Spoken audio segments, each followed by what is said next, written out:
He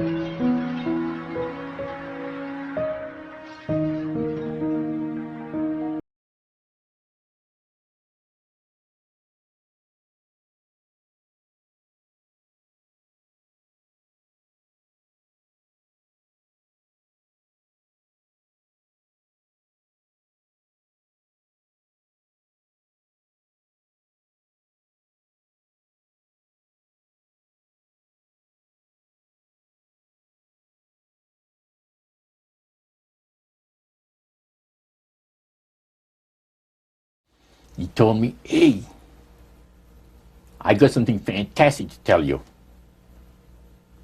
He said, I am affiliated with people that speak with the spirits of the dead. How would you like to talk to the spirit of your dead mother? And I was shocked. I was shocked. He said, you wouldn't be afraid of talking to the spirit of your dead mother, would you? Well, I said, I'll tell you what, I would have to give that some thought, because it's something I never thought about before in my life. Heart Research Center presents A Trip into the Supernatural with best-selling author Roger Morneau. While still a young man in the city of Montreal, Roger Morneau became involved in the worship of demons. In this two-part series, Roger gives us a first-hand account of his harrowing brush with the powers of darkness and ultimately his divine rescue. Also joining him are Cyril and Cynthia Grossi, the very couple who first pointed Roger from the darkness to the light. Conducting this exclusive interview are Dan and Karen Houghton of Heart Research Center. Let's now join the Houghtons and Roger Morneau as we together enter part one of A Trip into the Supernatural.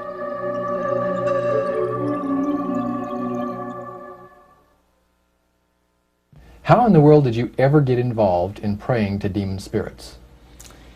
Well, when I came out of the Navy after World War II, I was looking to take up a trade in Montreal, Canada.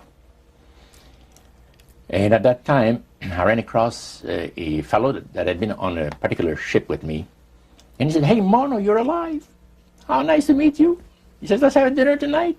I said to my boss, can I have the evening off? Because I was the assistant to the Windsor bowling alleys and billiard, you know. It's the high-class place in Montreal where all the dress manufacturing people go and relax. So I got the evening off and I went out, we went out and had dinner. He told me, hey, I got something fantastic to tell you. He said, I am affiliated with people that speak with the spirits of the dead. How would you like to talk to the spirit of your dead mother? And I was shocked. I was shocked. He said, you wouldn't be afraid of talking to the spirit of your dead mother, would you? Well, I said, I'll tell you what, I would have to give that some thought, because it's something I never thought about before in my life. Most of us probably haven't. A little afraid of something like that. Well, he says, you know, it's written all over your face. You're afraid of going to a seance. But he says, I know you. He said, you're going to come. And then he started telling me how brave I was when I was aboard ship, you know, different things. He says, you're not the same man. You're changed. You're chicken. That's all I needed to hear. I said, when do we go to a seance?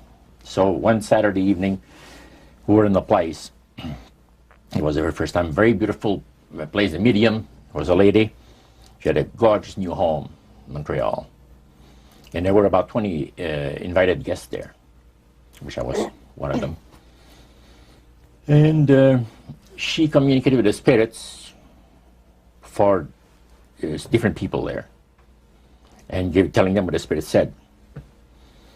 And then there was one lady that had been talking almost continually before the seance started, and she didn't believe in the dead appearing and all of this and all that. And she said, well, I would have to see my dead sister, she says, to believe it. So while this the seance was going, one man said, I would like to talk to my friend that died 6 months ago. But I don't want him to appear. Just want to talk to him. Because he says, I don't trust you talking to my friend for me. So the medium says, let me inquire of the spirit. Yeah, the spirit will talk with you. And that big masculine voice was heard in the place. It says, hi, Frank. It's nice of you to ask for me to talk with you. And they had a little chat. And after it was over, Frank says, this is the greatest thing on earth, to be able to talk with the spirits of the dead. Then the medium said, we have a very special surprise tonight for you people. A spirit will manifest itself openly here in a few minutes. And it's like a big gust of wind hit the building. And right through the wall. Now the lights weren't terribly bright, but they were like living room lights. A couple of floor lamps and maybe some of these. And that translucent being seemed to come right out of the wall. How did you feel right at that moment? It's almost like my heart stopped a little bit. Very weird feeling. So it was a lady in a beautiful evening gown, floor length. And she said to Mary, my dear sister, you are so wonderful to have asked for me. And Mary fainted and fell right off her chair on the floor. And a couple of guys jumped up and picked her up, and spirit gone. And that was the beginning of it. That's how you got into it. Yeah, that's the way I got into it. After a while, you see, there's something interesting about the human mind. You can adjust an awful lot of stuff. You can adjust to a lot of things that would terrify you to begin with. After a while, they become common and ordinary. So you mean contact with the supernatural can become commonplace and ordinary and doesn't bother anybody? Yeah. In other words, the more that you do it, you're not uncomfortable. That's right. It's just not an uneasy feeling. Yeah. So how did you feel about it? Then I after got that into a night? secret society that worshipped the spirits, you see. Well, okay, now how is that different from the seance, Roger? It happens that the seance are not involving in many ways. But when you get into a secret society of spirit worshippers, then, and especially when you're invited there by the direction of the higher-ups in the spirit world, you never get out of there alive. And this is exactly what my friend and I were up against. We didn't know anything about it. And there was a very, very popular big band leader. Jazz musician? Band, yeah. Very famous. He played a lot in Montreal, Canada, Vancouver, the big cities. And one night we went to one of these seances, and he was with his wife. Now the spirits had told him what to do. Spirit told him, there's two of these guys, give the names, and your wife will want to talk, we'll make it so that your wife will want to talk to the medium when you say that you want to go home because you're tired. As soon as you see that these guys are starting to want to leave, then leave with them at the same time. And as you get outdoors, you ask them if they're driving. They'll say, no, they're going to take the tramway a couple blocks away. Well, you invite them to get in your car with you, and that you will take them to a fancy restaurant and treat them to some good food and talk about the merchant navy. And that's what the guy did. And there we were in this plush restaurant, pulled into a little alley, and I can still see it like it was yesterday. Just enough room to pass the car, back alley, that happened to give on a restaurant that was on St. Catharines Street, which is the main street of Montreal. And that was quite an evening. So Roger, you're at this restaurant. What happened? Well, after we were seated, in entering there, the place was just full, packed tight. But there was a couple of tables against a wall that had a reservation sign on it. And the owner of the place recognized the band leader, and came and said, good evening, and you gentlemen want a table. So you're one of the reserve people. So we sat there, and we had our favorite alcoholic beverages, you know. And as we talk, the band leader says, how long have you fellas been involved with sorcery? And he shocked us a little bit, and I said, exactly what do you mean? Well, he said, you know, what you people are doing, talking to the supposed spirits of the dead. He says, this is silly. And this man had been at the seance with you. Yeah, oh yeah. And he's telling you that it's silly what you've just done. Because see, my wife, he says, goes to these seances because she gets comfort and she gets something good out of it, good feeling out of it.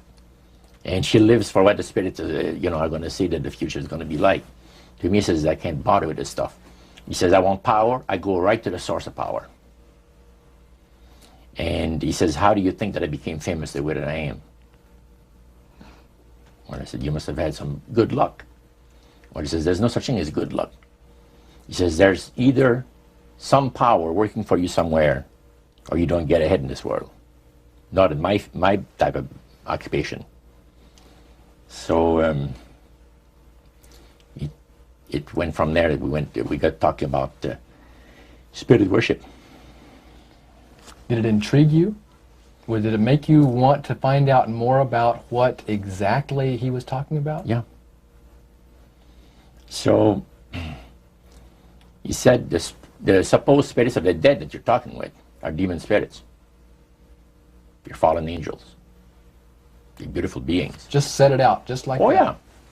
It didn't make you uneasy when he said they were Well, just you know, it demons? shocked you a little bit, you know, something that you first hear mentioned to you. He said, you guys have got a great future ahead of you.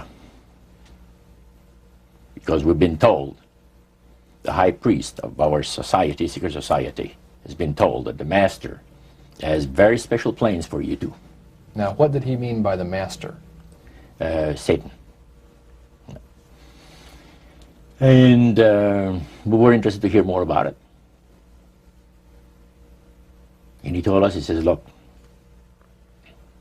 we worship spirits. We worship Lucifer and all his angels. They're just as beautiful as they did before they were cast out of heaven. He says there was a misunderstanding in the whole thing. He says among the inhabitants of the galaxies. And he says our master was misunderstood. And God did not bear with him like he does with people that make mistakes today. So we're in a warfare, good against evil. And we happen to be the evil ones, but we're not that bad. He says, I look at this business between the forces of good and evil.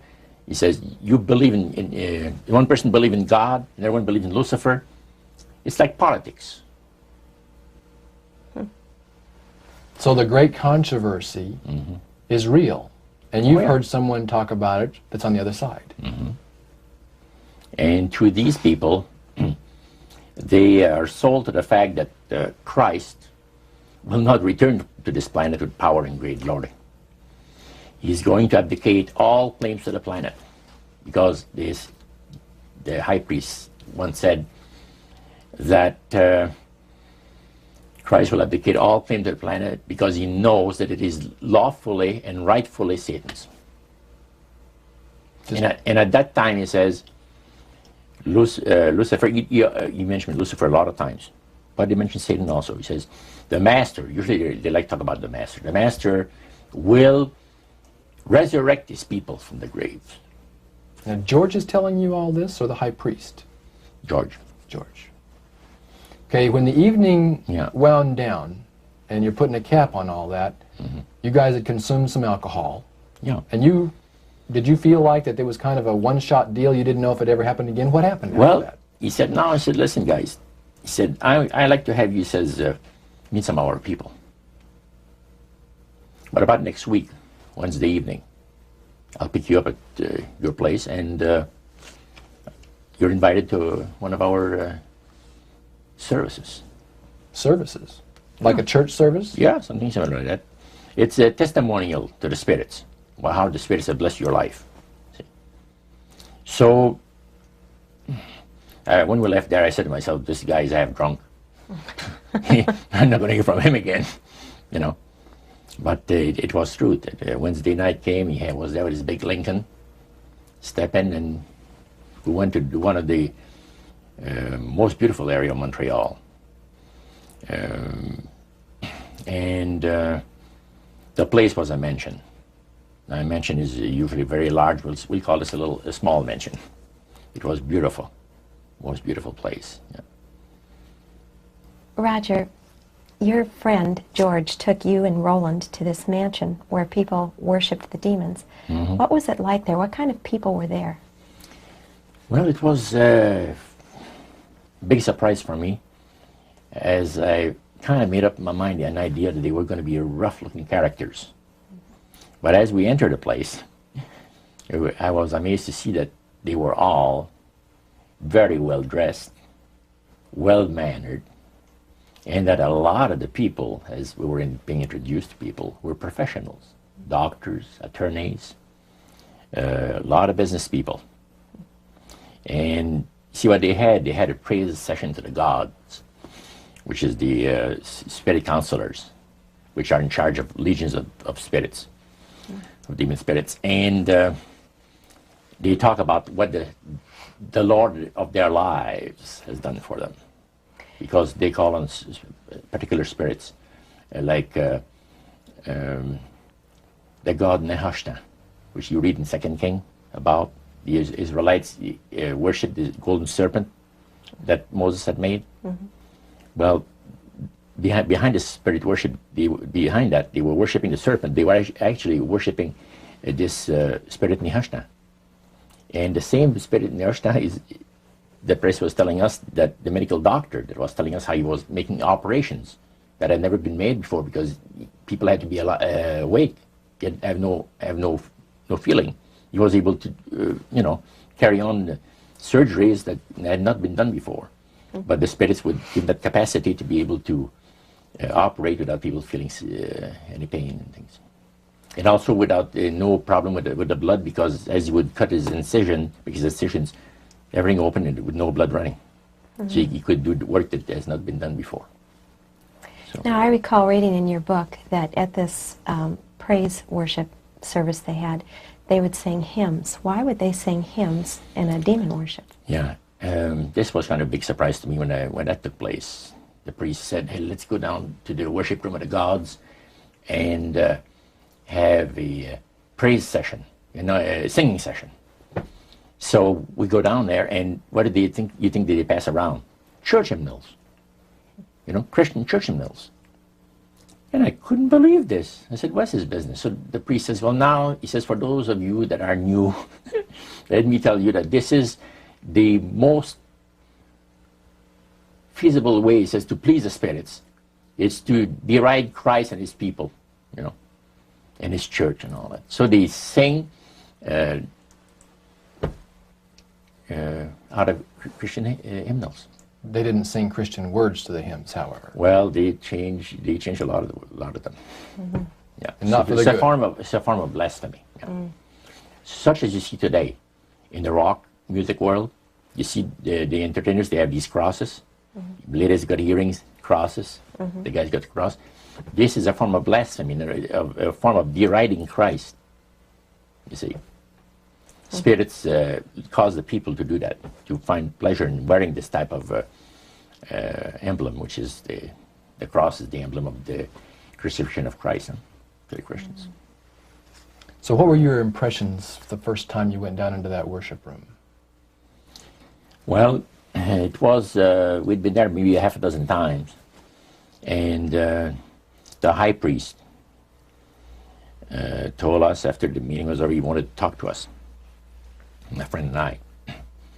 So after most people had left, he says, the master of my life has revealed to me that it is time for you people to become acquainted with the worship room of the gods. Well, we started to move toward a beautiful grand staircase. Beautiful. The banister was huge, it was massive. And the iron, wrought iron work that they had done in it was super. The beautiful decorations on the walls, the chandelier on the first landing. See, that was the first landing. You go down about 8 or 10 steps, and then you had the first landing. It was huge and beautiful. The light arrangement was the nicest I had ever seen in my life. When we got into this sanctuary area, it wasn't very brightly lit, but everything was well magnified.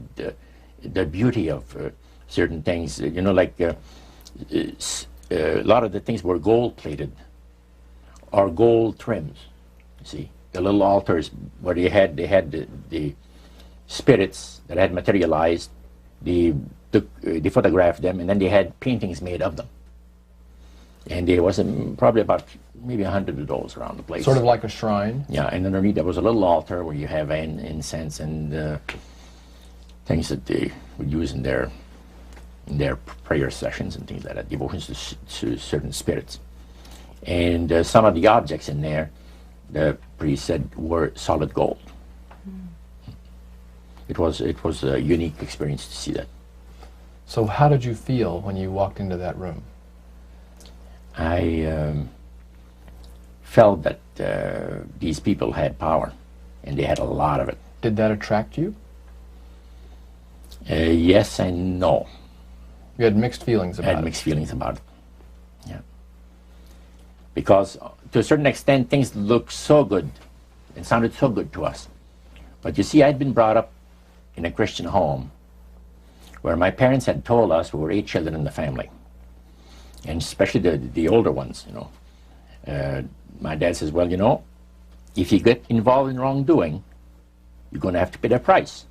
There's always a cost for everything in this world. So this thought kept creeping into my mind. Just how far you go with these spirits before we start paying the price. See? So it made you just a little bit nervous. Oh, yes. But yet you kept going back. Oh, there was no way out. Because that we were told. You knew at that time. Yeah. So you were moving forward more on fear. More on fear, yes. Because the high priest said that the master had special plans for us in our lives. And that no one ever went into this society unless they were invited by the spirits. See, so that was made very clear. And he also expressed to us the danger, explained to us the danger of going against the will of the spirits. And he mentioned about this one man and his wife that live in a fireproof building in Montreal. The place burned right down with him in it. He was one of their members that had decided that, well, he wanted to think things over. He was not going to get initiated at a time that the spirit said he would like him to be initiated into the society. So in reality, Roger, you were chosen by high-powered demon spirits to be a part of their human, special, privileged group. You see, these people in Montreal, the society, like the priest mentioned, there's thousands of spirit worshippers in only different societies of spirit worshippers in this world. But he says, we are the elite. We know the real truth about the master and his angels. And they are not hideous-looking beings. They are gorgeous creatures. And from the paintings that they had on the wall of the walls of that worship room, they were unique beings. Especially there was a painting full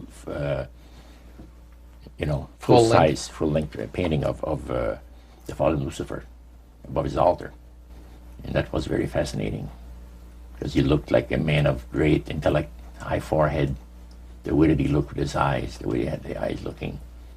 It gave you a depth of perception of somebody that is very, very knowledgeable and powerful. Powerful, yeah. So Roger, this high priest that you talked about, he is the one that ushered you down into the worship room. Was he also the one that led out in the praise sessions that you talked about? Yes, and he had an assistant also, another priest. Okay. Now, when you would go to these praise sessions, what kinds of things happened at those sessions? Well, there's a lot of success stories. Positive mental attitude kinds of things? Well, yes, a lot of success stories. The masters has done this for me and that for me. I remember one lumber dealer, he had like half a dozen different operations in the province of Quebec, and everything that he touched seemed to turn to money. You know? And he was telling about it. And then there's this other person that was a clairvoyant that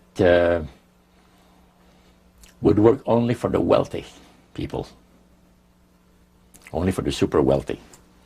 He says, I have the know-how, they have the means, let them pay. So he advised in business transactions.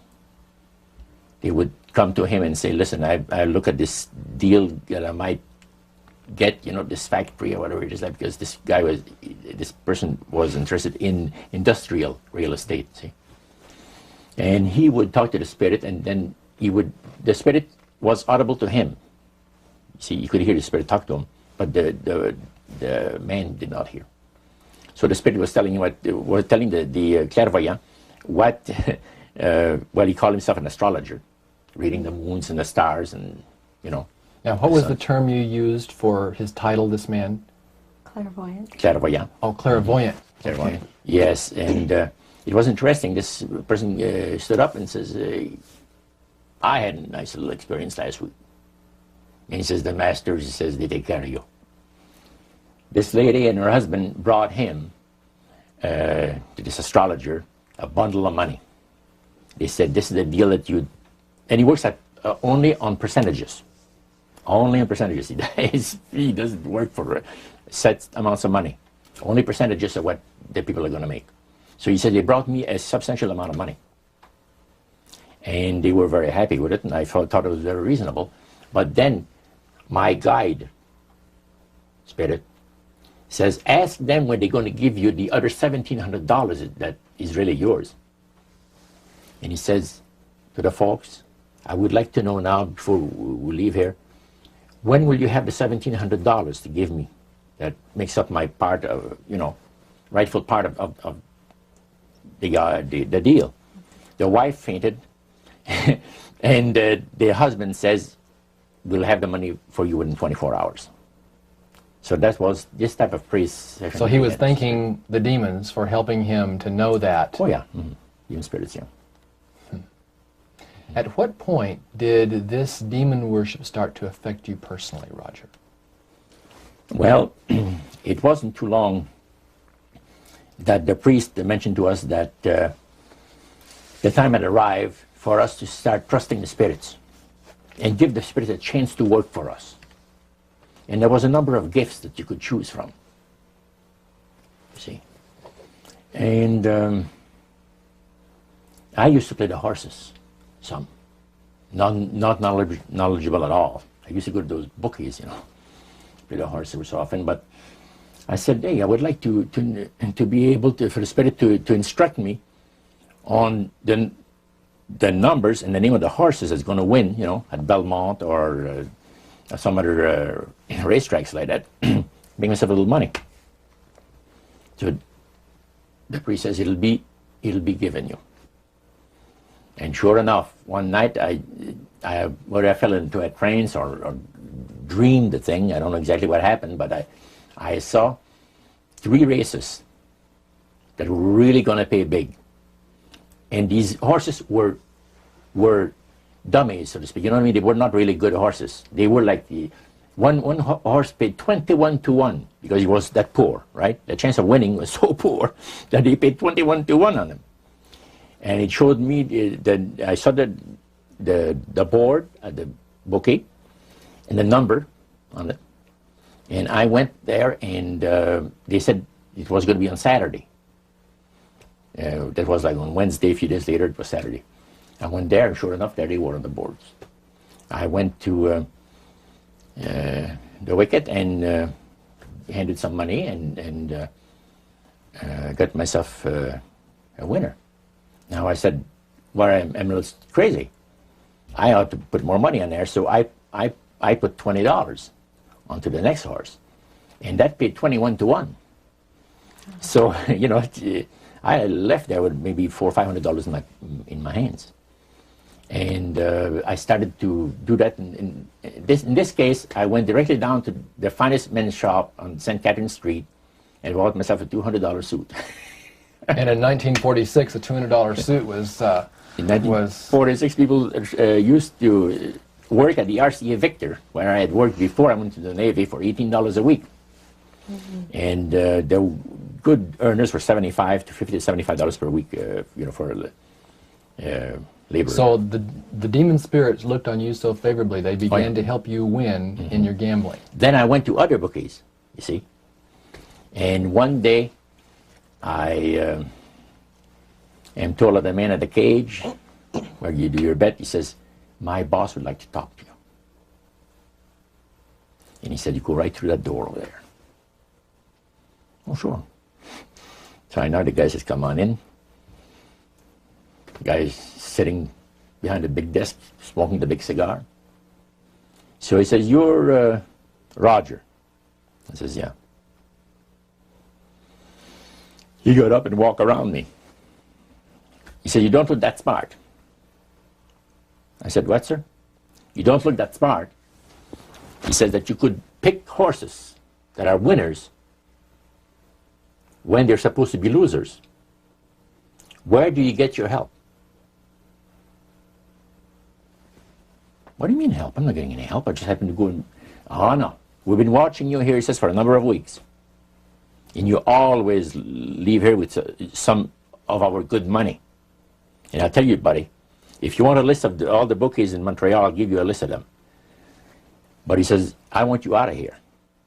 And don't show up again. Because somebody's going to put a... You know what I mean? I said, okay, sir, I won't be back again. So it's a tough business to be in gambling. So even with the spirit's help, it was tough. Yeah. Well, it's stuff is going to shoot you, yes. Yeah. The high priest would say a number of things to you when you were in these praise services, and you went to a number of them over a period of time. Talked about the issues of the great conflict. You've already touched on that a little bit. I want you to follow up on that a little bit more, Roger. Some of the things that you wrote in your book, Trip into the Supernatural, sounds a whole lot like what we as Christians today know as the Great Controversy. What were some of the things that he told you there? Well, he says that there's a great controversy going on between the force of good and evil, between Christ and Satan. And they always praise the great master, Satan, as a super intelligent being that he is, beautiful to behold. And if he ever appears to you, you won't be able to look upon him because it'll be too bright. It'll just ruin your vision. The high priest said he was in Chicago, and the Spirit appeared to him and said, Morneau and his buddy, George, has invited them to the service, and the fellow that is in charge while you're away says that he's going to wreck all the work that the spirits have done for the last few years to get these people into the society. So the high priest, which is in Chicago, picks up the phone and calls, and the spirit appeared to him, and he said the angel was so bright that he could not look upon him. And he says after he picked up the phone to dial, he couldn't dial the phone because of the fact that his vision was so terribly blurred by the light, the beautiful light of the bright being. And he asked, dial 0, and the operator came on, and she had to, dial for him.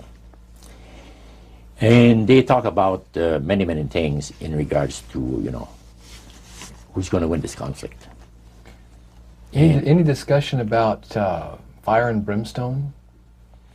Yes. He says, the Bible people, talking about the Christians, they read in the Bible that, we're all going to land in a lake of fire and this and that. So that's baloney. He says the conflict is going to end peacefully. Christ is going to realize that he might as well abdicate the rights of this planet, take his few people along with him to his planet in the center of the galaxies, and we will be left with a master who will resurrect all his people that will be as numerous as the sand of the sea. See? And the master will rule forever and ever. A happy people. And he named some of the people that's going to be there. I don't want to mention the names because they're known to history. Yeah. So that was quite impressive. Did you always feel, Roger, that these people were telling the truth? Oh yes, yeah. Yeah, they really had things down straight. But I was not satisfied with the answers. And there was something, and I understand now it was the Spirit of God saying, hold back, fellow, hold back. And the priest had talked about us thinking seriously about being initiated into their cult. Right. So they let you come to sort of take a look-see, Yeah. but you can't go back for several months. Oh yeah, it's not a matter of whether you're going to be initiated or not. It's when. when. Okay. You see? So they begin to press you for a commitment. So the priest said, look, fellas, I'm not going to pressure you into anything, okay? But I want to show you what the spirits can do for a devoted servant. We went downstairs, not through the staircase that I talked for the worship room of the gods, but at the other end of the building, went downstairs. And a number of times I'd gone there to the men's room and I heard these typewriters clicking like the dickens. Man is going. I said, why do we have a lot of people typing in there, in that room? Well, we went there that evening and he knocked and the man says, come on in. And there was all those typewriters moving along by themselves, typing at the speed that I'd never seen before. And not only that, the high priest says, I want to show you something clever. So he says, follow me. So we went around the table. There was like two long tables, and they had about 10 typewriters. And he says, now notice that the typewriter types to the right, then doesn't go back. It types back to the left. Isn't that something? I had never heard of things like that before. He said, the spirits are doing the work. And he introduced us to the man. And the man is a lawyer. And he said, how much money did you make last year? Oh, he says, it's in the 6 figures. You see? So this lawyer had a business in the building that housed the worship room. Oh, yeah. And he had a whole room full of typewriters. Yeah. And he put paper in there, and demons That's typed. all he did. Put typewriter paper in there. It was And what came out? What was it that came out? different briefs for court cases. And so he would sell these to people? Oh yeah, Okay. he had this service to the legal profession, And the high priest was the showing United States and Canada. So the high priest was showing you this to give you an idea about the kinds of blessings that you would That's receive? right. Yeah. But after you left that typewriter, the room where the lawyer was, they tried to draw you into a commitment by getting you to make a public profession. Tell us about that. Well, they have a super beautiful resort in the Laurentian Mountains, which is north of Montreal, north of Saint Agathe. Saint Agathe is a famous name there in Montreal. Montrealers, because they all go Saint Agathe or north there, you know, the summer home and that. So they had a big resort up there. It was people, you know, it was a closed society. And they had on October the 30th, Halloween, is that? October 31. 31, last day of October. They had what they call live animal sacrifices. I don't know what it is. They did. We could never find out. By the time that the Lord pulled me out of there, I had not yet found out what it was. So you have this intrigue involved in there. And you talked about three very unique services that I attended there that sit on my mind forever. One was entitled Christian Idolatry. Another one was entitled The Super Deception of a Glorious New Age, which actually applies to the New Age today. And this was 1946 that we're talking. And then the other one was Satan's Great General Council of the 1700s.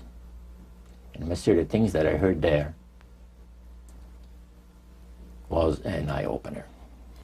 First of all, we'll go through the Great General Council. Okay. At the beginning of 1700s, said the high priest, Satan and all his spirit counselors held a great general council with one purpose in mind. It was to prepare for the great industrial age that was soon to break upon the world. And Lucifer also foresaw another age that was to follow that, where tremendous scientific discoveries would be made by people, and we would enter a unique age that would change the way that everybody lives. It would also serve to usher in the end times and the close of the great controversy between the forces of good and evil. And the priest said that Lucifer had been studying the Bible. And he found in Daniel 12:4, where we are told about the time of the end, many shall run to and fro, knowledge shall be increased. Mm-hmm. He understood it to be that we're getting to that point. And he had, with all the spirit counselors, to change their modes of operation in order, to ensnare people. Mm-hmm. And to devise a way whereby people would disqualify themselves from being members of Christ's kingdom. And he was just very candid about this. Oh, yeah. Telling you and the rest of the group, 60 or 70 people there, the plans that close to 100 people. Lucifer had revealed to him. Mm-hmm. And by the time the council came to a close, they had three major policies that were going to be followed. First, they were to see to it that humans would be made to believe that Satan and his angels do not really exist. Because up to that time, you could walk down a street of Paris and you would have signs that would say where you have a soothsayer or a fortune teller of some type, and if you want to put a curse on someone, you could go and see this other old lady over there, the old witch. That's the way it goes. But now it had to change. Lucifer says we have to make sure that people, humans, get to believe that Satan and his angels do not really exist. You know, Roger, that's interesting because a recent research study report that I read indicated that in a national survey, I believe it's over 75% of people do not really believe in a real tangible devil. Mm-hmm. But there is one. Oh, yeah. Now, the next thing, the three parts policy that they had adopted there, the second one was to find a way of being able to get total control of people's minds. And that would be done by taking hypnotism out of the realm of the occult and introduce it as a new science for the benefit of mankind. So part of what the high priest told you was Satan's strategy to take total control of people's minds. Mm-hmm. They felt that by taking hypnotism out of the realm of the occult and introducing it as a new science for the benefit of mankind, they could then use people of great renown, educators, people of capacity, that would do great things, such as supposedly regress people in time to former lives that they had. Mm. And of course, after the session is over, the person would not know a thing about ancient history. And the person that she or he has talked about performing, certain deeds, we'll say 3,000 or 4,000 years ago. But this was their strategy. Now, what this would do for the thing is this, that it would create in the minds of the general public, solidly set in the mind of the general public, an unwavering trust in that great deception. In other words, people could, they would believe it. This person was hypnotized, was regressing time to, former lives, and did this and did that, and no deception. Maybe Alexander the Great, we'll say, and some of his generals and people like that. And the person, after the session is over, comes out of hypnotism, and he or she doesn't know what she's talked about. So now this would be a way of de-Christianizing the Western world through the avenue of mysticism. Mm. Now the time came when Lucifer decided that he had to choose a person to initiate this thing. And Franz Mesmer, which was an Austrian physician, was chosen. Because now, the priest told you all of this? Oh yeah, okay. Because he was most capable. Mesmer originated a theory called animal magnetism, later on named mesmerism. Mesmer was led by the spirits to believe, and this is what the priest said, was led by the spirits to believe that certain persons have a magnetic influence within themselves, so to speak, that would cause them to have great power over other persons, even to the point of placing them into a trance. And at that time, that was readily accepted by people in general, at the time that Mesmer lived. So people realized, you know, they said that some people got a capacity to put you into a trance. That's the way. Now, by the time that he died, in 1815, a lot of the physicians in Europe were using hypnotism as a means of anesthesia. Now, hypnotism is the same as mesmerism? That's right. Okay. So mesmerism that's been developed to a higher degree of refinement. And the priest went on saying that the plan of Satan to deceive the human family this way, he says, is the most intriguing thing to his mind. And he went on saying how it was going to be brought about. He said that a fellow by the name of Darwin and another fellow by the name of Thomas Henry Huxley would be used by the spirits because in their childhood they had been hypnotized by medical doctors. And they figured that they would be real good subjects to lead the people into this belief that they had, that Satan wanted to bring into people's lives. Now, what were those 3 points again, Roger? The 3 things were, number 1, that they did not want Satan did not want the human family to think that he or his angels existed. Right. The second point that you made had to do with taking control of people's minds. That's right. The third point was what? Was to destroy the Bible without burning it. Okay. See? And what was his strategy on that? On that, it was very interesting. Because after the Great General Council, it was decided that Satan would tutor Charles Darwin personally in setting up the principles of his theories of evolution. He was tutored by Lucifer himself, the fallen Lucifer. And at that time, it was understood, Satan and his spirit counselors understood that if a person was led to believe in the theory of evolution, it would, in his life, destroy completely the creation week of the Bible, the fall of man, and the plan of redemption. It would do away with it. In one fell swoop. Yeah. Now, he made a unique statement. He said that according to the spirits, anyone that teaches a theory of evolution is considered to be a minister of a great religious system. See, they call it the religious system, the theory of evolution, because it is a system of schooling people and getting them to disqualify themselves and being members of Christ's kingdom.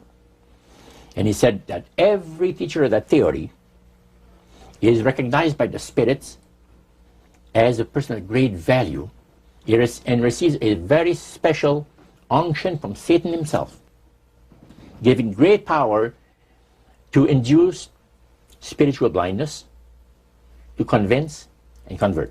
3 capacities are given to those teachers of the theory. Then, that's not all.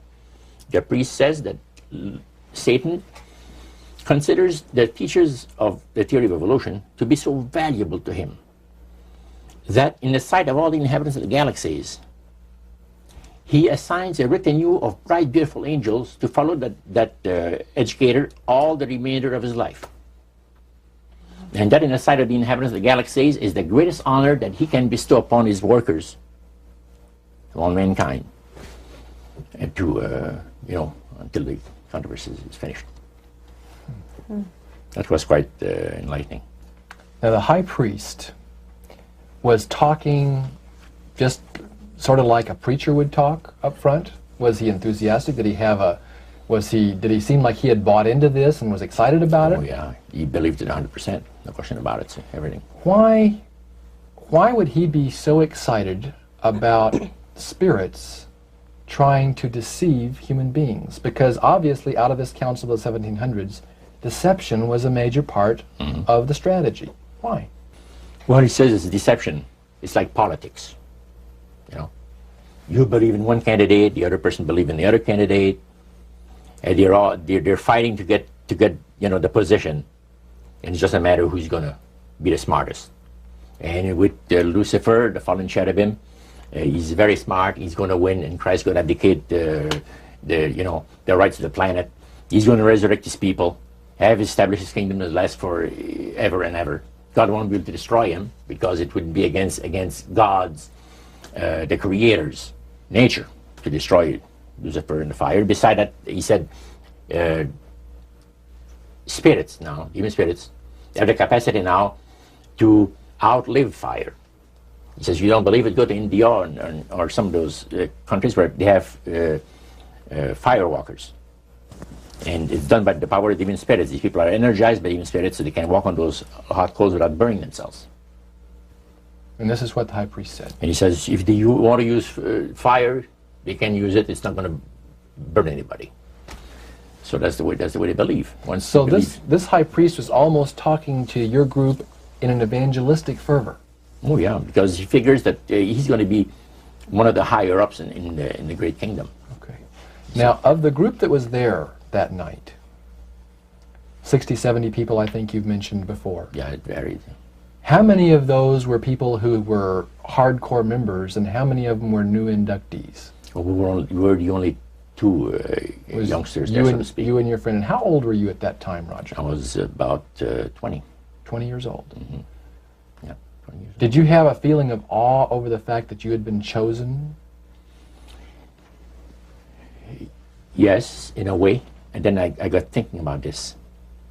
When am I going to have to pay the price? The cost. My parents had brought me up like this. If you get involved with evil, you're going to reap what you sowed. So you want to be upright in life. And if you associate with evildoers, they'll probably land you in jail or somewhere else that you wouldn't want to be. So there's always a price to be paid. So you had that little something maybe instilled by your mother and father a long time ago that kept you from making that full commitment.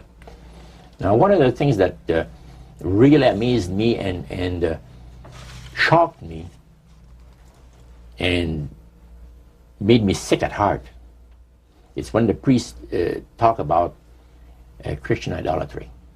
What is Christian idolatry? The priest mentioned that word. Yeah. Tell us what he said, Roger. He said that Christian idolatry is the most grandiose or great deception that has ever been brought upon the human family, upon mankind. And he says, and he boasted that demon spirits are continually defiling Christian churches through the avenue of necromancy by using a form of spirit worship that involves hundreds of millions of Christians into idolatry without their being aware of it. Now, what is necromancy? Describe or define necromancy for me. Their belief, popular belief of necromancy, is to conjure the spirits of the dead. So that you can speak with someone who has died. Right. Like the seance that you originally went to was the practice of necromancy. Yeah. Now, the priest says that the super deception is brought about in only one way. Through the deceptive belief that man has an immortal soul that lives on after death. And he said that constitutes idolatry through necromancy. So he says there are hundreds of millions of Christians that are practicing idolatry while they think they're glorifying God. See? Because they believe that the soul is immortal. Yeah. They may not be talking to the supposed spirits of the dead. Oh, yeah. Contrary to popular belief, necromancy does not consist of conjuring the spirits of the dead. The reason being that man is totally mortal and does not possess an immortal soul. So who are they talking to? He says, the friendly demon spirits that have always found over the centuries great delight in impersonating in apparitions departed loved ones and persons of great renown. Now, friendly demon spirits. Friendly demon spirits. Are there more than one kind of demon Oh, yeah. spirits, Roger? Well, there's three main divisions, and then there's divisions within those divisions. You have the friendly demon spirits that seem to have their finesse and their refinement, and they're not upset about what happened when they were thrown out of heaven, from what I gather. Then you have the warriors. They like to bring misery and destruction in the lives of people. Then you have the oppressors. And the oppressors are the real wicked spirits that hate God with all of their, the Creator with all of their might. You know. So he went on explaining. He says, now, necromancy is in reality a belief, a religious belief. People believe that the dead have entered into a higher state of existence than they had when they were alive. Also that they are in a position and have the capacity to help the living here on earth. See? Then he said, he says this is where things get really interesting. He said, according to the great master, a person does not have to supposedly call upon the spirits of the dead to receive help, you see, to be involved in necromancy. All he needs to do is to believe in life after death. Because he said, necromancy is the belief that man is human, as a human being, has an immortal soul. So anybody that believes that man has an immortal soul is involved in necromancy. It's that simple. That's the way he explained it. Yeah. So how does that constitute idolatry? By people believing that they are either talking to the saints, you see, the spirits of the dead, dead saints, or a dead relative, or a dead person of some type. And you take, for instance, like Loretta Lynn. She says on national television, and I have the data on it, that I heard it myself. She said that she was made successful in her singing career by a dear friend of hers that was the same age as she, and died when she was 18 years of age. And Loretta was trying to get into the singing world, you know, but she says, I had no success at all. Until one night I was sitting in bed reading a book. And she says, who walks right through the wall but my friend, the spirit of my friend? And she says, Loretta, I'm going to make you a very famous person in singing Western country music, and I will be with you all the time. Trust me. And she says, she had a big concert once, and she was coming down with this bad cold. And she thought that her voice was going to give. She talked to her spirit and felt that she was going to be helped. And she got on the stage and she started to sing, and right in the middle of where she really needed the power, no power at all. And her spirit friend tapped her on the shoulder and said, and started to sing for her. She said, her voice went through me, the power. See? And you saw this in a television documentary? Yeah. That was, I believe, in 1976 it took place. Now, the priest explained that when people believe in this business, they are actually opening themselves to be completely deceived by demon spirits, because it gives the demon spirits an opportunity to impersonate the dead, see, and for people to believe their lies. And the priest says that thrills first of all, he says it brings the great master the respect and the reverence that is due to his great name. And it makes all the other spirits exceedingly happy, because they are the ones that have worked to lead people to believe in life after death. See? And they rejoice also. And that's the extent of what Christian idolatry is all about. Friendly spirits, just to digress for just a moment. You mentioned 3 different categories, and the friendly spirits are the ones that love to impersonate a being a historian or something. In your I specialize in that. In your experiences in the praise services or in the worship room or the other places where you were, any of the places you were, did you ever witness an event where necromancy or even something that would be popularly called channeling today took place, where you actually heard the voice of someone in response to someone's questions? A number of times, but there was one time in particular that fascinated me because it was unique in one way. The priest told us that there was a French historian that was affiliated with Montreal, University of Montreal, which is a French university, and the English university is McGill. So the University of Montreal is the French university. And this man was from Paris, but he's affiliated with the university. And he wanted to have some details in regards to Napoleon Bonaparte and one of his generals. So, by the way, there are also, in other parts of the world, elite spirit worshippers like the group that we had in Montreal.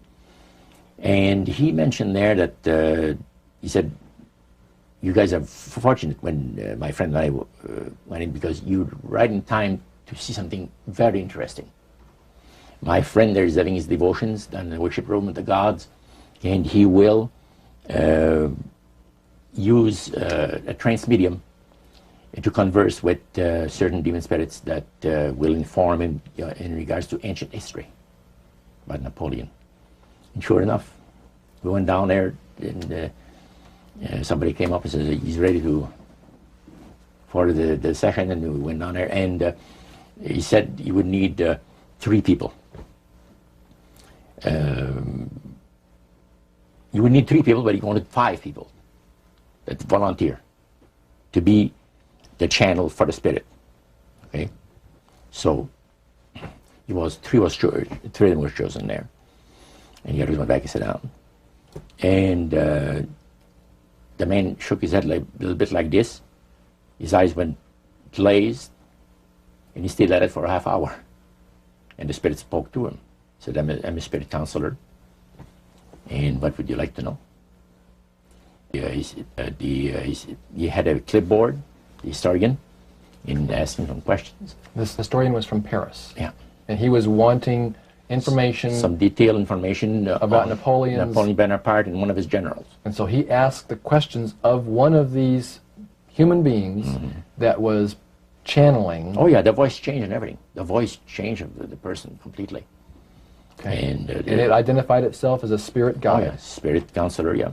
Okay, a spirit counselor. And then proceeded to tell him all the events that he was asking, answer his questions? And there was a certain question that was asked, and the spirit counselor said, I will have Lord Remy and Lord Alphonse duplicate, in other words, the dialogue that had taken place. Oh, and little drama. Yeah, a little and the 2 other men fulfilled what he was looking for. But the one thing that interests me is the mayor of Montreal, Camillien Hood. During World War II, at the beginning of the war, he was very controversial when in regards to the war effort. He would tell the French-speaking boys not to go into the armed service, see, because you're going to go and shed your blood for the British, you know, and we're their servants, so to speak, and all that, and he didn't want them to go into war, and they put him in prison. He was jailed for the length of the war for this. Now, the man said, I would like to have you tell me, to the spirit, to give me part of the speech that was given by Camillien Hood on the steps of the Montreal City Hall on a certain date. There are different versions of what has taken place, and you, Lord, would know the exact one. Now, the mayor of Montreal was still alive. Was still alive. And this historian is asking what was actually said at a speech. Yeah. Okay. The spirit counselor said, I'm sorry, I can't help you. All of my activities and my people have taken place in Europe. However, after my departure, our departure, other spirits will come and help you. And sure enough, the guy vibrated a little bit, and he's back, and he said, boy, how long? He said, 20 minutes, you've been used as a channel. So they, again, the spirit entered into him, and the spirit said he was a spirit counselor that could give him the information that he was looking for. So, again, it was given verbally, and it was the voice of Chameleon Hood. Now, how did you know that it was the voice? Well, because of the fact, you see, I was a youngster in those days, just about ready to go into the army. And Chameleon, we used to listen to the radio. We had no television in those days, so it was only radio, and read the newspaper. And all the speeches of Chameleon made, and all of it was on the radio all the time. And in those days, they had no tape recorders, such as we have now. So Chameleon would have to go to the Canadian Broadcasting Studio, where they made a record, a real phonograph record. And then they played it over and over, you know, for the rest of the day. So you listened to those as a teenager before you went into the army, so you knew his voice. So I knew his voice really good. So I said to George, he was sitting next to me, he said, isn't it amazing? He said, if you think that's amazing, wait, he says, until the spirits impersonate one of the departed people that you know personally, like an uncle or a brother or a sister or something like that. He says, that is unique. But that's the way it was. You are able to reproduce a voice, man, and the just perfection. The spirits are exceedingly proud of this. Because, and this also was right up my alley, the priest said that as the times on this planet gets more and more difficult, and calamities of all kinds are striking the planet more and more frequently, demon spirits are going to impress people with the importance of Sunday sacredness. Roger, when I was a teenager back in the 1970s, I remember a song that came out talking about the age of Aquarius. Mm-hmm. And since then, we've seen the development of the New Age, and I wondered if back when you were involved in spirit worship, if they talked about New Age at all. Oh yes, it was a big thing that was coming up. One of the major deceptions of the last days. And the priest told us, we talked quite a while, and then he said, could I have a little bit more of your time? I want to tell you something very fascinating. He says, the grand plan, the Master's grand plan for harvesting the nations, for harvesting the multitudes of the earth into his cause, just before the close of the great controversy between the forces of good and evil. So he continued, you know, after we expressed ourselves that we're deeply interested to know more about the activities of spirits. And he said it's going to be done in a unique manner. This grand plan is going to take people are going to eat the stuff. Because he says spirits, demon spirits, will declare themselves to be inhabitants of far distant planets in the galaxies that are coming to warn the inhabitants of planet Earth of the impending destruction of the planet unless something seriously proper is done to avoid it. And he went on saying that they will claim to have out-of-body experiences. Are you familiar with out-of-body experiences? I've read about them. In other words, so there's some persons are supposed to be able to, you know, they believe in their immortal soul. Astral projection. Yes, right. Goes into different parts of the world and sees things and come back, and then they write all about it, you know. I've heard of that. So, due to the fact that the millions of the earth, people, believe in people having an immortal soul, it has to be readily accepted when the spirits will, through a trance medium, converse with influential people of the land, you see. Now, what is a trance medium? It's a channeler today. What is known today as a channeler? Channeler, yeah. Okay. Shirley MacLaine's experience of getting involved with Spiritism and with the supposed inhabitants of far distant planets in the galaxies, I taped the whole thing. It's 3 hours. And you were hearing the fulfillment of what this high priest had said 45 years ago. Yeah, exactly.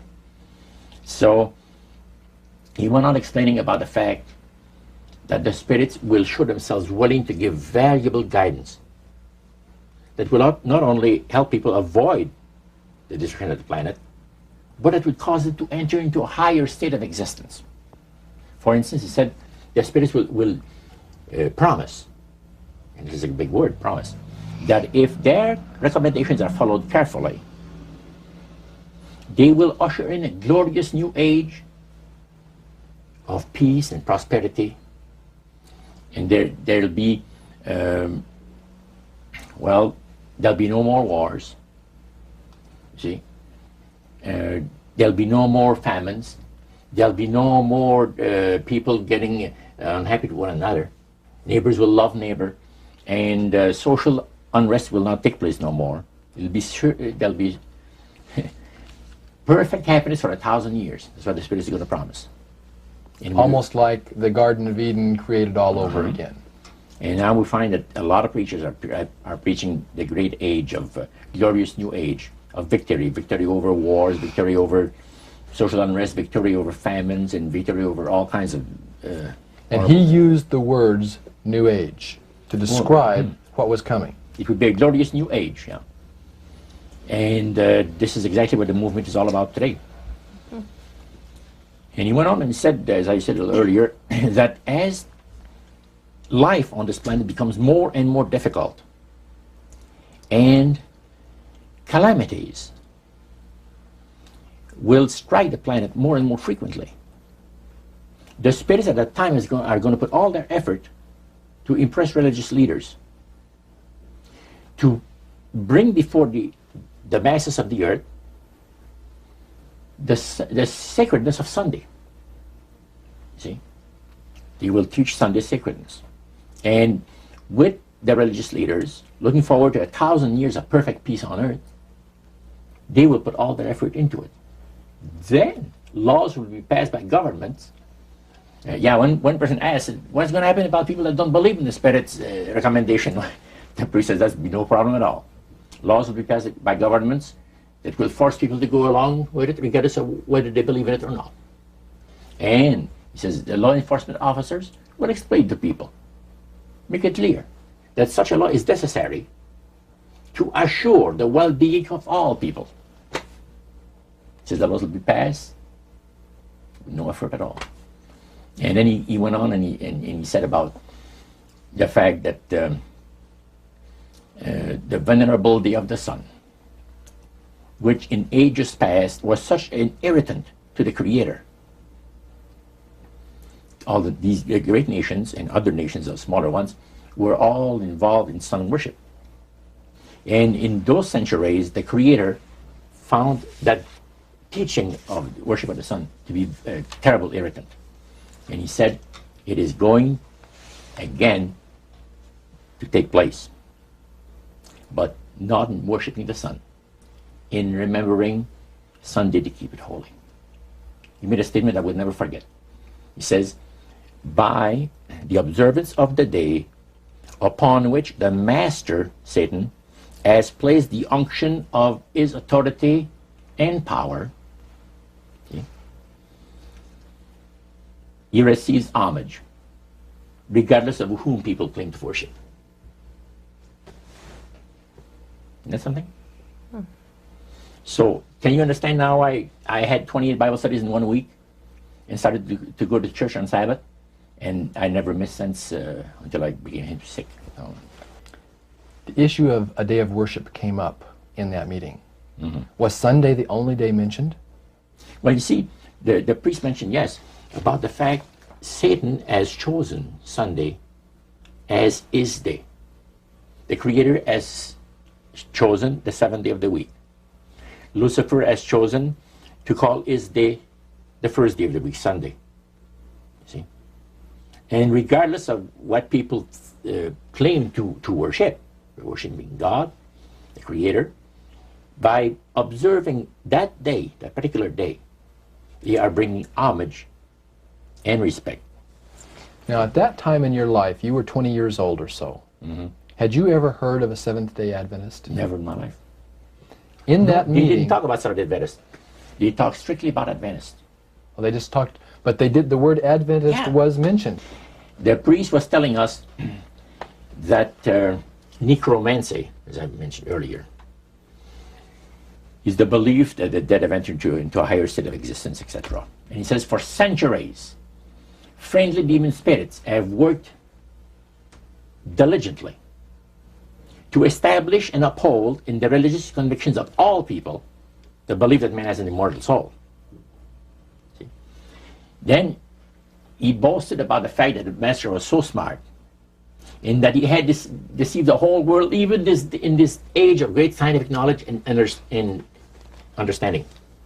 Then one person put his hand up. And the priest says, yeah, yes, we want to say something? He says, what about the Adventists? You can't count them deceived regarding the state of the dead. And I got a question. What about, how come that they can't be brought under the great deception? The priest said, you're right. I apologize, says here, I made a mistake. When I said that all the millions of people living on the face of this planet, everybody, you know, was honoring the great master. I forgot the Adventists. There's so few in number when you figure the billions of people, I didn't even think of mentioning him. So I'm sorry. Then he says, secondly, the reason why they can't be brought under the great deception, let me explain about it. Now he said, my next statement is going to upset some of you. But what I'm telling you is the honest truth. It is factual. It's reality. The fact that the Adventists observe the biblical Sabbath of creation and reverence the Creator on that day, it makes it impossible for the spirits to deceive them. They are giving very special help and great spiritual insight. And he said, under these conditions, they are not ordinary people. And that stayed with me, man, just like this. And when I heard the word Adventist, when Cyril told me later on, which we're going to cover later, I asked him, I said, what denomination do you belong to? He said, I'm a Seventh Adventist. What is that again? He said, I'm a Seventh Adventist. I said, is that the same thing as Adventist? Oh yeah, he says, a lot of people call us the Adventists. They don't talk about the 70s, same thing. Boy, I was interested. I bet you were. Now, I wanted to know what his Bible said. Yeah, I bet you did. Because that was the one group that under question only, the high priest of the demonic worship house. Yeah. The thing that he had said to you was, this is the one group that can't be deceived.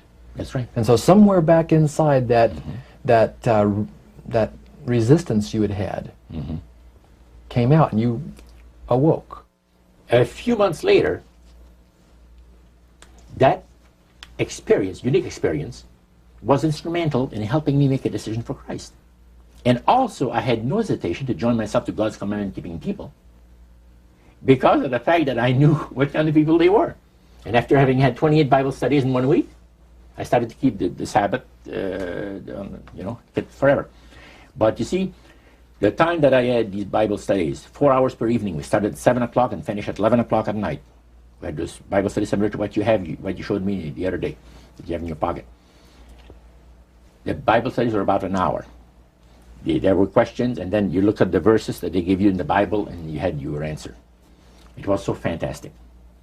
And the Spirit of God was really ministering to me the graces of redemption. Every moment of all those Bible studies was precious. Precious, precious, precious. Roger, at that time, your major language was French. You did not speak English, and all of this happened in the French language in Montreal. How long after you became a Seventh-day Adventist, or after you learned of Seventh-day Adventists, did you read the book Great Controversy by Ellen White? Well, I joined the church. I first had the Bible studies in October of 46. In April of 47, I was baptized into the church. In September of that year, Hilda and I got married. And the French church in Montreal gave us, as a wedding gift, the Conflict of the Ages series. And I had not read the Greek Controversy up to then. But then you read it. Yeah. And what went through your mind when you read the book Great Controversy, thinking back on the experience you'd had maybe just a year or so before? That's right. What went through your mind? This person is inspired. this person has got knowledge that nobody else has on the face of the earth, except, you know, the spiritists that I was mentioning, because it's so unique. See? Well, I find it very remarkable that they were willing to share the strategy that Satan is working on Yeah, but with this group. Of course, their plan was that it would never get out that's right. under seal of death. That's right. Their plan is that you don't have to worry about saying anything by the great master, because as soon as anybody strays some, the spirits will tell the high priest right away what's taking place. They did with my Bible study by Wednesday night. I studied on Monday and Tuesday. By Wednesday night, the spirit counselor appeared to the high priest and says, "You have one of your defectors." He says, "That Morneau guy, you're going to get rid of him, because he's out there studying the Bible with the Adventists, the people that the master hates most on the face of the earth." And the high priest almost had a heart attack, because he said, "I kind of like you." He said, that's what he told my friend, because I didn't see him after that. But he told my friend to try to convince me to go back, you know, to spirit worship. You know. Roger, you were 72 hours away from making a full commitment to the elite spirit worship. Mm-hmm. How did God rescue you at that strategic moment? Well, I'll tell you, I should really go back a couple of weeks in time.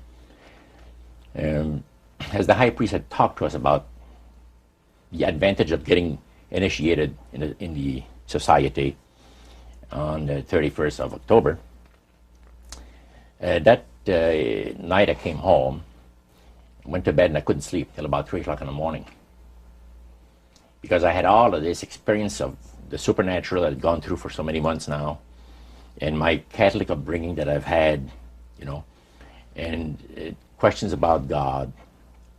Now I knew there's a God, because the Spiritist made me well aware of that. But I was in a state of terrible unrest. I could not have slept. And without even giving it a thought, somehow, I said, as I was laying on my bed, I said, "If there's a God up there that cares for me, help me." That's all I said. Next thing I knew, the alarm clock rang. It was 6:30. It was time for me to get up and go to work.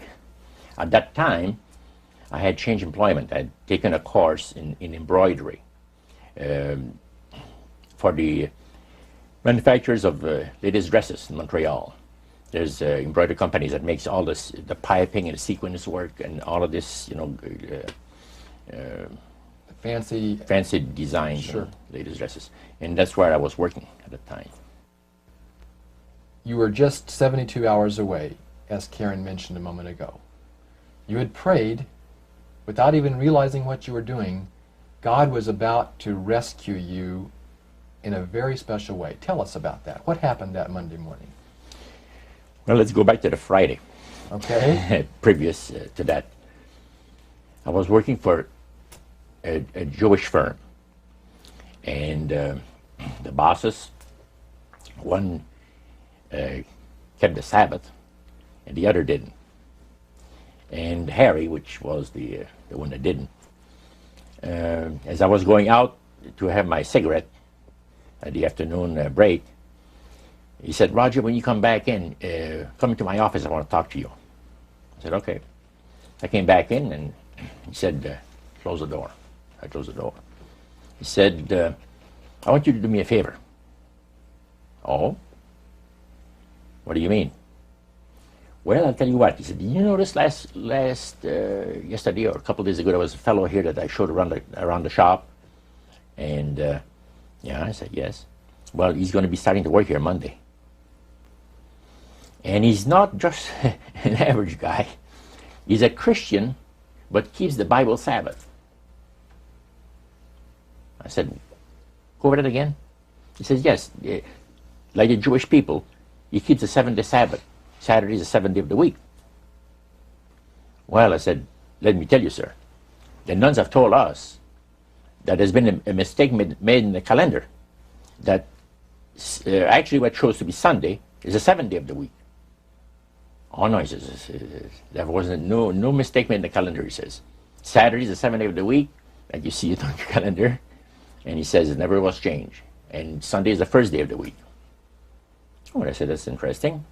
I said, "I'm going to have to go to the library and check this out." Oh, you don't have to, he says. He pulled out his desk drawer open, pulls out his big dictionary, and he looks up Saturday, and he said the 7th day of the week. And he looked at it on Sunday, and he said the 1st day of the week. Okay. Well, I said, that's pretty interesting. Now, here's what I'd like you to do for me. I'd like you to, first of all, I'm going to have this man work next to you, on the machine next to you. And don't tell him that I want to know what denomination he belongs to. You got to be very tactful. You have all the time in the world, even if it takes a month, he says. He says, I tell you what, he says, it's the craziest thing. He says that I've been thinking about this guy, and I can't get him out of my mind. About this, the fact he's a Christian and keeps the 7th-day Sabbath, keeps the Bible Sabbath. And he said, I got more important things to think about than stuff like that. So he said, I want to find out what denomination he belongs to, and I just did. I said, why didn't you ask him? Well, he said, no, I wouldn't do that. That's too personal. Okay. So he wanted you to ask him and find out for him. Find out and not let him know that the boss was interested to know. So Monday morning came, and the new fellow came in, and the boss introduced him to the people. There was about maybe 50 people working in that plant. And he said, Cyril's an accomplished embroiderer, and we'll be very happy to have him here with us, and made a little speech. Then he walked him to his new machine, and he says, Roger, meet Cyril, and I shook his hand, and we started to work. And it was not more than about 20 minutes that I was working that my machine started to skip stitches. So what happened? You have to stop and back up where you were. And I was working on sequins. In other words, the sequins come up. There's a row of thread behind it. They're all set up, and it's on a spool. And then the needles put them in there. And when it skips, you got to stop, back up, start over it from where it left off. It wasn't too long that I'd done this 2 or 3 times. And that really made you happy, I bet. Man, I was mad.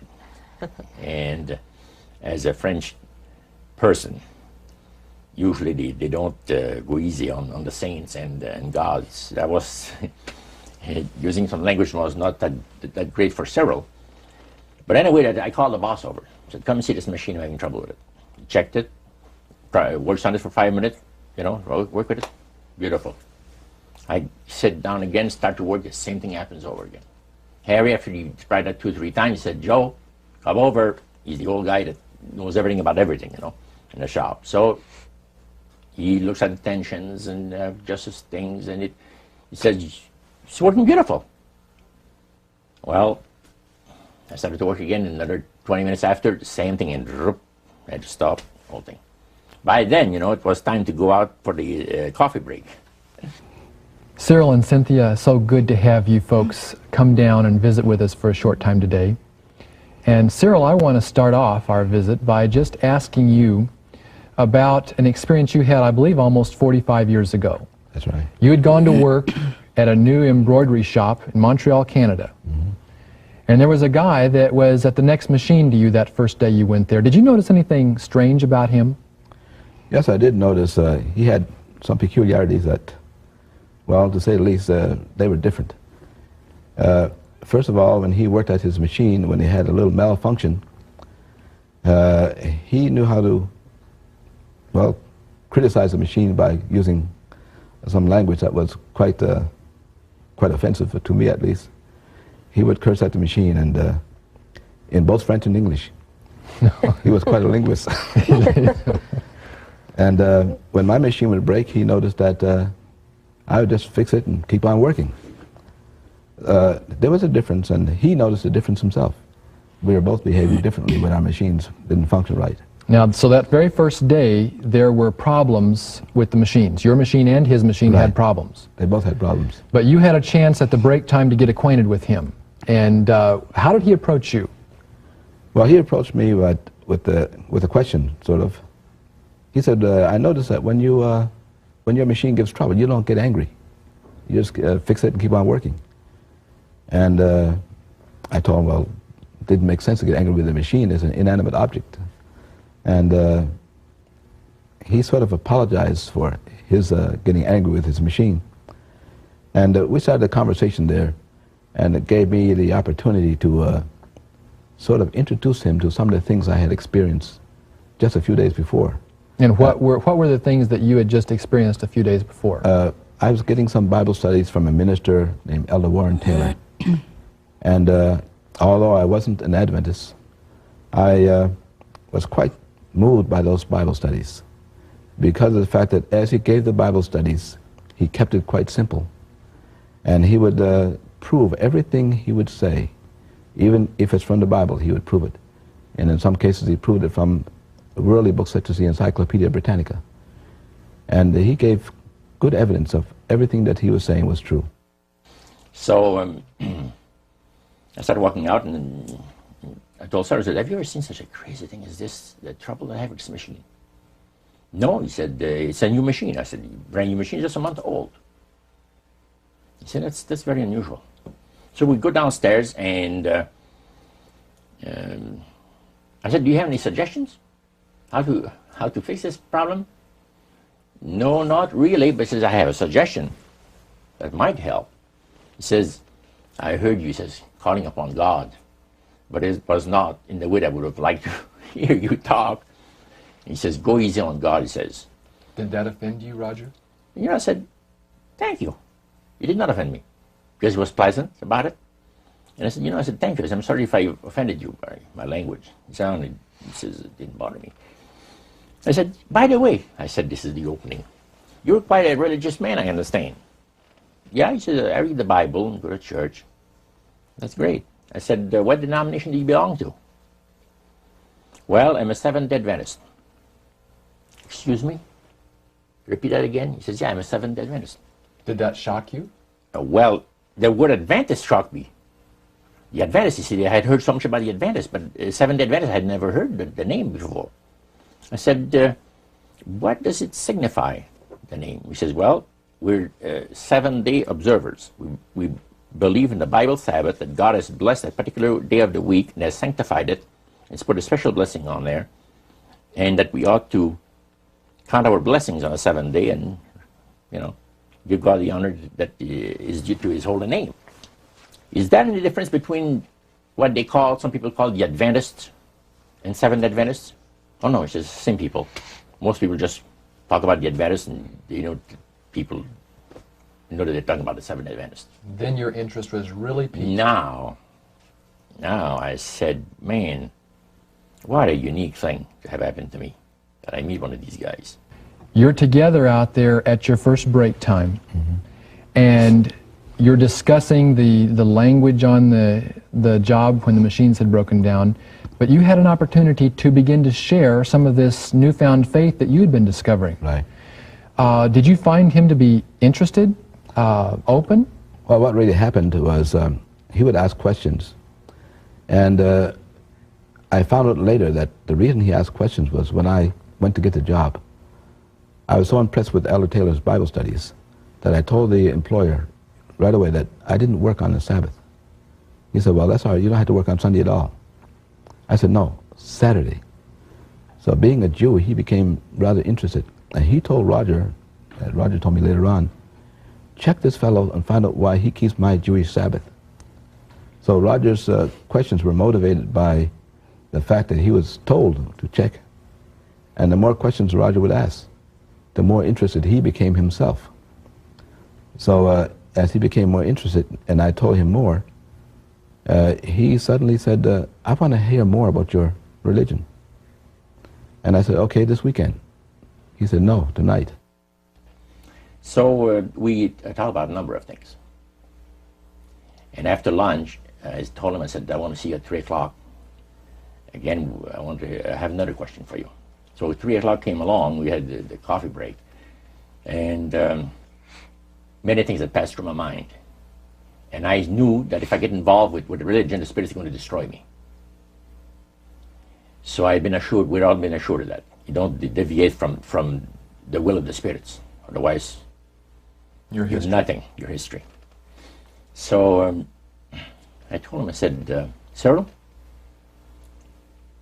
would you show me out of the Bible the things you told me today if I went to your house? He says, yeah. Yeah, he says, yeah, I'd be glad to. He says, When, next week sometime? No, not next week, tonight. Did he look surprised when you said that? Yeah, he's surprised. He said, what's the big hurry? I said, I can't tell you why. But it has to be tonight or never. He said, you serious? I said, yeah. And you can't tell me why it has to be tonight? I'll tell you the reason why. He says, I would like to have you come another night. Because I have my collection of jazz records that somebody's coming to look over. He had been collecting jazz records for years. And he said, I have somebody's interested to buy them. But he said, well, I said, well, forget about it then. And he said, man, he said, you really mean what you say?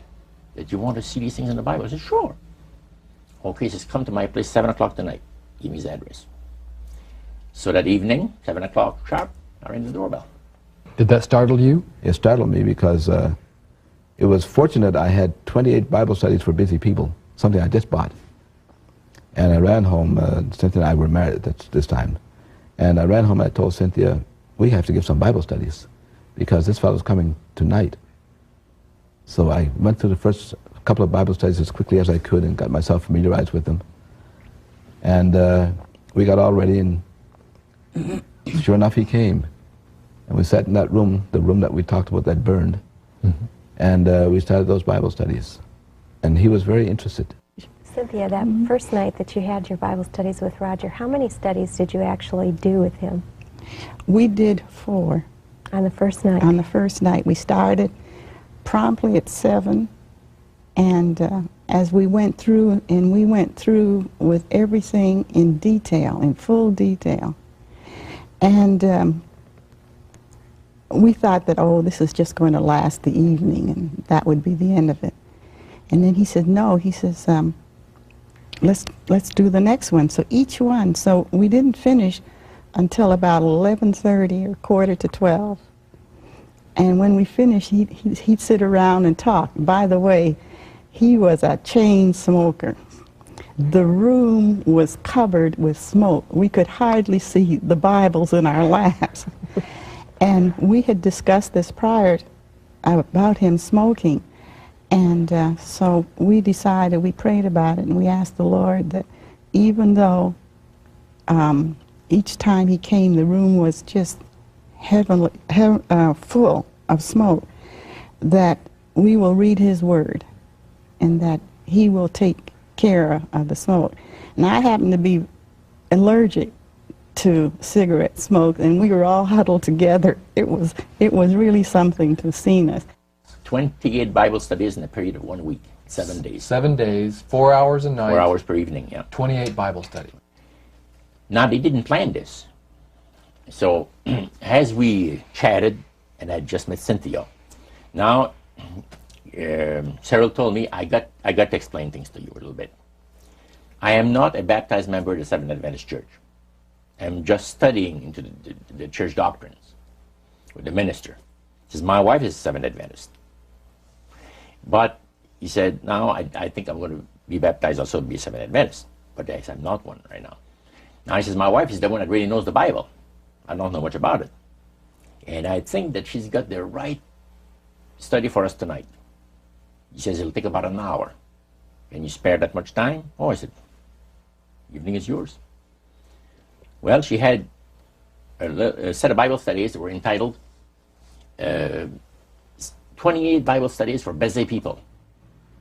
That was the title of the series. She pulled one out and she says, now, we could see here, there's different questions. The first one was on the Word of God. And she read the question and said, then we can find the verses in the Bible that gives us the answer. And the next question, she said, would you like that? I said, beautiful, let's go. So Cyril was sitting next to me with his Bible because he was able to find where it was. I had never opened a Bible in my life, never. So, because I never had access to it, let's put it this way. And that's where it started, on the Word of God. After the Bible thing was over, he says, well, did you find it interesting? I said, most interesting, very interesting. I said, what's the next study coming up? Well, he said, the next study, Daniel 2, prophecy of Daniel the prophet, 2, on the world events, predicting the different great world empires that were to come into existence. in times ahead. And I said, really? That's very interesting. I said, how long would that one take? Oh, she'll take about an hour. She says, you have between 20 to 25 questions, he says, you know. So I said, let's have it now. Oh, well, she said, no. She said, when could you come back? I said, why come back? Did she look surprised? She looks very surprised because she looked at her husband. And he looked at me. And I said, hey, you guys like the Bible or are you getting tired? No, we like to study the Bible. I said, let's have another Bible study. It's only 8 o'clock, you see. And at that time you were a smoker, weren't you? Oh, a smoker. You can't say that again. I was like a chain smoker, you see. And when I had accomplished something worthwhile, I used to reward myself with a cigar 2 or 3 times a week. And this is what the love of God, the power of the love of God operates in the lives of those that the Lord is trying to bless, and in the lives of those that are bringing the blessing. Now this did not take place. First of all, we kept on studying. We had 4 Bible studies that evening. And when it came to 9 o'clock, we had Daniel 2 over with. I said, what's the next Bible study? And she said, well, the one that we're going to have, will you come on the weekend? Could you come on the weekend? I said, yeah. I said, I can come on the weekend. What is the title of it? She gave me the title. I said, man, that's interesting. It's only 9 o'clock. Let's have it now. So Cyril looks at her, you know, with very surprised look on his face. And Cynthia, she looked at him. And I said, what's going on between the two of you? It's like you have a conspiracy that says that we're not going to study the Bible with this guy more than, you know, than an hour or 2. But she said, let me be honest with you. Our minister, Pastor Taylor, has been giving us instructions on how to give Bible studies. Because Cynthia says, you know, I never have given Bible studies. And we really wanted to know how to give Bible studies to people that ask us the reason of the hope that is in us. And he's told us exactly how to do it. You have 1 Bible study per week. If the people are exceedingly interested, you could have 1 in the middle of the week, another one. But never more than that. And she says, we've already passed our quota. So the reason, Roger, for their hesitancy was not the fact that you were blowing smoke in their face. Oh, no, it was because they were trying to follow the instructions that their pastor had given, and you were asking them to break all those rules. That's right. Do you think they could sense your urgency? Sarah and Cynthia told me later, yes. They said there's something very unusual about this man, Cynthia told her husband, because they went to get water, and to get me a glass of water, and she went in the kitchen to get something else, whatever it is, and she said, what do you think of him? And Cyril said, there's something very unusual about this man. He said, you want to study the Bible? Let's study the Bible. We won't tell about Elder Taylor. Let's not say a word to Elder Taylor. You know, we're going to ruin the whole thing. You're going to keep it a secret. Because the minister had said, you know, you give people a spiritual indigestion, and they'll never want to open the Bible again. You understand? But this shows that there are some times when someone's appetite for it is so strong that you have to follow the leading of the Holy Spirit. The Holy Spirit, yeah, that's it. And they had prayed about this thing. Now, Cyril had told his wife, this man is coming for Bible study at 7 o'clock tonight for a Bible study. And he smokes. He's a smoke fiend. What are we going to do? Should we tell him not to smoke in our home? He said, if we do that, I'm afraid he's not going to stay for the Bible study. What would have happened if they had asked you not to smoke? I would have said, I'm sorry. You're not my kind of people. You see? You're too reserved for me. I'm sorry. And still to this day, I thank God for the leading of the Holy Spirit that at that crucial time moved in there and inspired these people to say, you know, wouldn't you die, Cyril, for us to save a soul for Christ? Cynthia said to her husband. He said, yeah. It's not going to kill us, even if we inhale all the smoke that he puts out, right?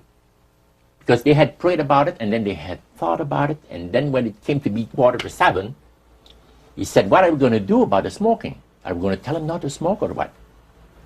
And then when she came out and she said, you know, let's put up with it. Well, we had that third Bible study. Now it's 10 o'clock. And I said, by the way, what's the next title? And she told me about it. My goodness, this is a beautiful Bible study. I said, let's have it. And he said, you know, really, Roger, we've studied too much tonight. We're never going to be able to remember these things. Oh, I said, you'd be surprised. I got a mind like a sponge for the things that I like. He said, you're enjoying yourself. I said, never heard anything like this in my life. Let's have another study. What time do you people go to bed? First of all, I don't want to, you know, infringe on your regular habits of resting yourselves. And, well, he said, we go to bed 11 o'clock. Beautiful. I said, go on, Cynthia. And Cheryl says, go on, Cynthia. And we had another Bible study. Now the Bible studies are over. And I said to myself, if I'm still alive, I want to be here tomorrow night. Did you seriously doubt whether you would be alive the following night? I felt sure I was going to be killed, going to be destroyed in some kind of an accident. Because I've heard of so many cases. So I knew that I was not, this is the way I felt. I was not going to be alive tomorrow night. If for some reason I'm alive, I want to be back here with study the Bible with these people, see? So I said, what are you people doing tomorrow night? Not too much. What about 7 o'clock? Another Bible study. And she looked at her husband, and he looks at her, you know, and he said, hey, we won't tell Elder Taylor. We won't tell him a word about it. We'll just do it. We'll just do it. He says, we'll be here at 7 o'clock tomorrow night waiting for you. The next night, man, I was there. 4 more Bible studies. See? And more smoke. This has been part 1 of A Trip into the Supernatural. The conclusion of this exclusive interview is contained in part 2.